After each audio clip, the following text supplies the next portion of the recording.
अगर तुम अभी भी फ़ोन चेक कर रहे हो, लास्ट सीन देख रहे हो, उसके फॉलोअर्स काउंट कर रहे हो, उसका इंस्टा, फेसबुक, व्हाट्सएप पेजेस वगैरह स्टॉक कर रहे हो, तो तुम अभी भी लिविंग इन द एंड में नहीं हो और इसलिए तुम्हारी 3D चेंज नहीं हो रही है और तुम्हारे अफर्मेशंस वर्क नहीं कर रहे हैं। Hi, welcome and welcome back to my channel which is mindful manifester. अगर अभी तक आपने मेरे चैनल को सब्सक्राइब नहीं किया है तो प्लीज़ कर लीजिए सो दैट आने वाले लेटेस्ट अपडेट आपसे मिस ना हो। तो चलिए अब आगे बढ़ते हैं। इस वीडियो में हम इस बारे में समझेंगे कि 3D चेक क्यों नहीं करनी चाहिए और क्यों मना किया जाता है 3D चेक करने के लिए। इसके पीछे का सच जानो। पहले तो तुम अफर्म करते हो that he is mine, he is obsessed with me and it is already done. लेकिन 10 मिनट बाद तुम चेक करते हो क्या उसका मैसेज आया, उसने स्टोरी देखी, या वो ऑनलाइन क्यों है, या वो ऑनलाइन क्यों नहीं आ रहा, या वो मुझे क्यों नहीं मैसेज कर रहा। तो ये क्या शो करता है? ये शो करता है कि तुम्हारा फोकस अजम्पशन पे नहीं, प्रूफ पे था। समझ में आ रही है? और लॉ ऑफ अजम्पशन ये कहता है कि तुम्हारी अजम्पशन ही तुम्हारी रियलिटी है। जब तुम अपने अजम्पशन को बिलीव करना शुरू कर देते हो तो तुम्हें 3D चेक करने की ज़रूरत नहीं पड़ती, तुम्हें प्रूफ्स की ज़रूरत नहीं पड़ती है। क्यों? क्योंकि तुम्हारी रियलिटी वही रिफ्लेक्ट करेगी जिस अजम्पशन पे तुम परसिस्ट करोगे। तो तुम अगर इस अजम्पशन पे परसिस्ट करोगे that he is mine, he is obsessed with me and it's already done, तो एक स्टेज पे तुम्हारी 3D को ये रियलिटी रिफ्लेक्ट करनी ही पड़ेगी। लेकिन जब तुम अफ़र्म करने के बाद वापस से 3D चेक करते हो, ठीक है? मैसेज जाके चेक करते हो, स्टोरी देखते हो और कुछ एक्सपेक्टेड रिज़ल्ट नहीं होता, तो तुम अननोइंगली अपने सबकॉन्शियस माइंड को ये सिग्नल देते हो कि अभी भी वो चीज़ नहीं हुई है। समझ में आ रही है? तो चलिए अब आगे बढ़ते हैं। 3D चेक करना एक्चुअली क्या होता है? हर बार जब तुम 3D चेक करते हो तो तुम इंटरनली ये बोल रहे होते हो कि अभी तक नहीं हुआ है, अभी कंफर्म नहीं हुआ है, ये मुझे अभी एविडेंस चाहिए। बट लॉ ऑफ अजम्पशन में एविडेंस प्रूफ्स की ज़रूरत नहीं होती है। तुम्हारा जो अजम्पशन है वही तुम्हारी रियलिटी है। तुम अपने जिस अजम्पशन पे परसिस्ट करोगे वही तुम्हारी रियलिटी में फैक्ट बन के आएगा, चाहे वो पॉजिटिव हो चाहे नेगेटिव हो। But living in the end का मतलब ये होता है कि इट्स ऑलरेडी डन और मुझे प्रूफ की ज़रूरत नहीं है। समझ में आई? आई होप यहाँ तक तुम्हें समझ आ गया होगा। तो चलिए अब थोड़ा एग्जाम्पल्स के साथ समझते हैं। अगर तुम ऑलरेडी मैरिड होते तो उससे क्या तुम रोज़ चेक करते कि वो रिप्लाई करेगा या नहीं करेगा, मुझसे बात करेगा नहीं करेगा? तुम पैनिक नहीं करते और हर 2 घंटे में रिप्लाई आया नहीं आया तुम ये चेक नहीं करते। क्यों? क्योंकि मैरिड स्टेट में सिक्योरिटी होती है। तुम इस माइंडसेट से होते हो कि we are married, it's already done, तो इसमें कुछ पैनिक या एंग्शियस होने की ज़रूरत नहीं होती और तुम हमेशा एक एंड स्टेट में चलते हो, मूव करते हो। तो अब रियल शिफ्ट क्या होता है? लिविंग इन द एंड का मतलब ये नहीं होता कि तुम फेक स्माइल करो या वो करो। तो तुम इंटरनली ये डिसाइड करते हो कि इट्स ऑलरेडी डन और फिर 3D को इम्पोर्टेंस देना बंद कर देते हो। 3D, एक चीज़ हमेशा याद रखो, 3D जो है वो तुम्हारी ओल्ड बिलीव्स का ही रिजल्ट अभी दिखा रही है। अभी 3D में जो कुछ भी हो रहा है वो तुमने कभी ना कभी एक टाइम पे पास्ट में सोची हुई चीज़ें होंगी जो अब तुम्हें 3D में दिख रहा है। तो अब जो तुम सोच रहे हो वो भी तो कभी ना कभी 3D में दिखेगा ना। तो कब तक दिखेगा? जब तक तुम उसमें परसिस्ट नहीं करोगे। उस पे परसिस्ट करो चाहे 3D कुछ भी दिखाए, just stick to your assumption. अपनी 3D पे ध्यान मत दो। 3D जस्ट डिल्यूजन है। जब तक तुम तुम्हारे फेवर में 3D नहीं होगी तब तक 3D परमानेंट नहीं है।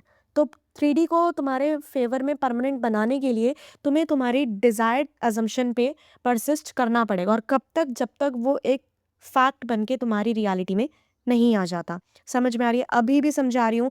3D जस्ट वही दिखा रही है जो तुमने एक टाइम पे अजम्पशन बिठाया होगा।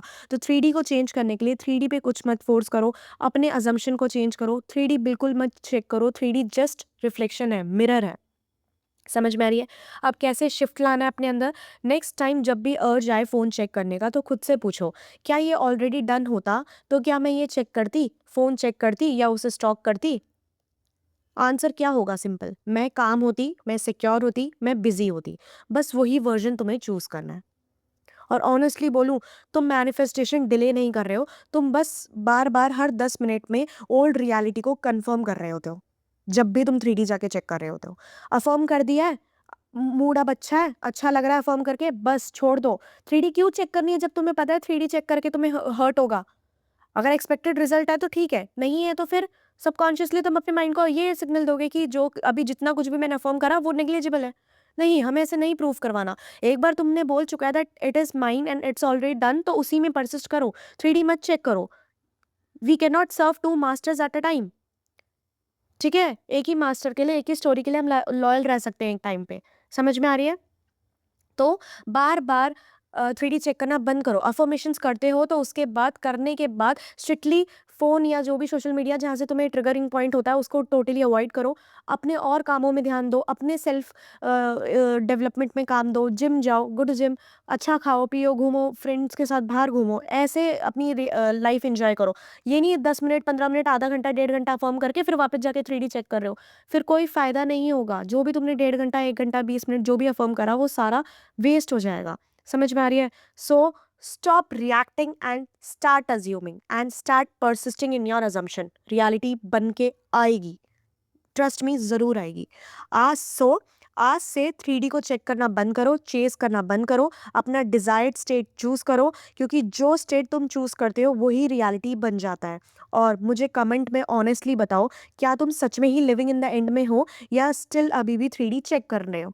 अगर अभी तक कर भी रहे थे तो कोई बात नहीं। आई होप इस वीडियो के बाद तुम्हें समझ आ गया होगा और अब 3D में चेक मत करो। तुम्हारा असम्पशन ही तुम्हारी रियलिटी है। अफ़र्मेशंस करने के बाद जाके 3D में मत चेक किया करो। बस अपनी मेंटल डाइट मेंटेन रखो, अपने स्टेट चूज़ करके रखो। बार-बार उसी स्टेट में जाओ जिस स्टेट में तुम चाहते हो कि वो डिज़ायर तुम्हारी हो। समझ में आई? आई होप तुम्हें यहाँ तक समझ आ गया होगा। अगर इस टॉपिक से रिलेटेड कोई और भी डाउट है तो आप मुझसे कमेंट सेशन में पूछ सकते हो, and if it is possible तो मैं कमेंट सेशन में ही रिप्लाई करूँगी। अदरवाइज़ मैं उस टॉपिक से रिलेटेड एक नई वीडियो लेकर आऊँगी, ठीक है? एंड वन मोर थिंग, मैं 1 ऑन 1 कोचिंग सेशन भी प्रोवाइड करती हूँ, एंड वो पेड है गाइस, प्लीज़, ठीक है? मुझे बहुत सारे लोगों के डीएम्स आते हैं एंड दे यूज्ड टू से कि मैम फ्री में मिल सकता है क्या? ब्रो देखो, फ्री में तो मेरी इतनी सारी वीडियोज़ अवेलेबल हैं, अगर उसको ढंग से एक-एक वीडियो को ऑब्ज़र्व करोगे तो तुम्हें कोचिंग की ज़रूरत ही नहीं है। My videos are enough. But कुछ-कुछ लोग होते हैं ना, जैसे स्पेशल लोग जिनको लाइक जिनको थोड़ा-सा क्या कहते हैं, स्पेशल अटेंशन की ज़रूरत होती है, तो उनके लिए कोचिंग्स वगैरह अवेलेबल होती है और कोचिंग्स पेड हैं। प्लीज़ आप ये भी तो देखिए, अगर मैं आपको अपना टाइम, स्पेस, एनर्जी सब कुछ दे रही हूँ तो मैं कुछ तो बदले में एक्सपेक्ट करूँगी ना, तो इसलिए। तो वैसे तो वीडियो इनफ है, बट अगर आपको कोचिंग लेनी है तो मैं 1 ऑन 1 कोचिंग सेशन भी प्रोवाइड करती हूँ।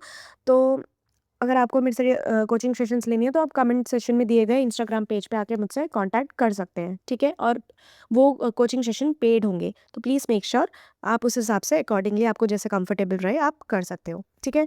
चलिए, आप ध्यान रखिए अपना, तब तक मैं आपसे मिलती हूँ एक नई वीडियो के साथ। Bye bye, tata, take care.